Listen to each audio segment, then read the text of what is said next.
Hey guys, it's Julia with Qomo, and if you're like me, you're like many of the people around the world who are stuck working at home and trying to figure out the best way to do normal practices that you could do in your office.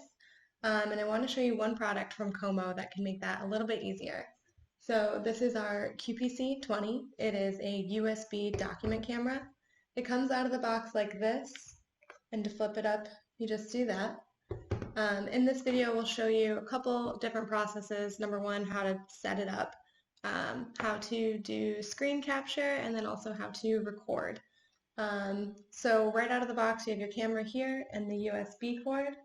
So to set it up, you just plug this into the back and plug the USB into your computer, and you're done. Super easy to set up, plug and play, ready to go right away. Okay, now that we have our document camera plugged in and ready to go, I'll show you how to use it using Qomo's Q Camera software. So the first thing we're going to do is go down to this little camera icon here and select our camera. The QPC20 is listed as the DY-AF camera.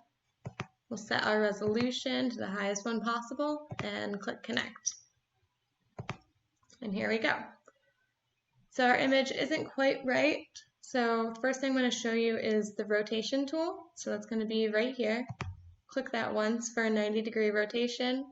And now I can show you the rest of the functions of QCamera. So the first one is going to be the pen function here. We have the option between a pencil and a highlighter. The pencil just allows you to draw on the screen, and the highlighter will be transparent, so you're able to highlight things. We also have the shape function, so you're able to do squares, circles, if you want to be super precise. And once we draw a shape, we can use this tool under the cursor here to move it around to make sure that's perfectly centered. We have our eraser tool here, so you can either do a spot erase like this, or you can use this brush function to clear the entire screen. Some additional tools would be the text box here. So if we select that and click in the screen, we can begin typing anything. You can easily change that just like you would in Microsoft Word or any other program that you're already used to. Just very basic text box functions. We also have the timestamp here, which will put a little recording of what we're doing. You can also click that again to remove it. We have our zoom here, pretty self-explanatory. And there's also this little function that pops up once you start zooming that will just restore the image to how it was when you first opened the camera. So here we go, we have to rotate it again. And we have our freeze function here that allows you to freeze the image. So that will stay on the screen. I'm moving the document now, and you wouldn't know because I've got that freeze function on. So the second that I click that again, it's going to show you the changes that happened.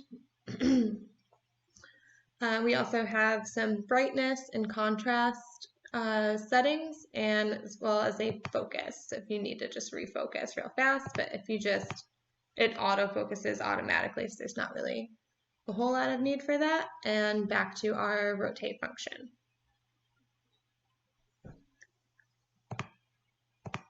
Okay, now that we've gone over the basic functions of QCamera, the first thing I'll show you is how to capture an image. So let's say we have our document up, we've zoomed in, we want to highlight something important for people to remember, and then we want to capture this image to share it with the group. We're going to go to this camera option here and just do webcam capture. And there you go, it's saved to the computer, ready to be shared via email or any cloud-based systems that you're already using. Second thing we want to show you is how to record a presentation. So let me just get this centered real fast. So now what we'll do is click on that camera again and go to video recorder. So now that we're on the video recorder, we can record ourselves doing anything that we might want to. So let's say that I checked that off, still need to do that, definitely need to do that, and of course, the most important. So once you've recorded your presentation, you can just click on the little X here. This gives you the option to name your file. You can select where in the computer that you'd like it to be stored. I'm fine with the default folder. You can also instantly publish this to Facebook or YouTube. So we'll just click Save, and we're all done. It's been saved to the computer. And there we go. That's everything you need to know to set up and use the QPC20. Hope this makes working from home a little bit easier for you guys. Stay safe.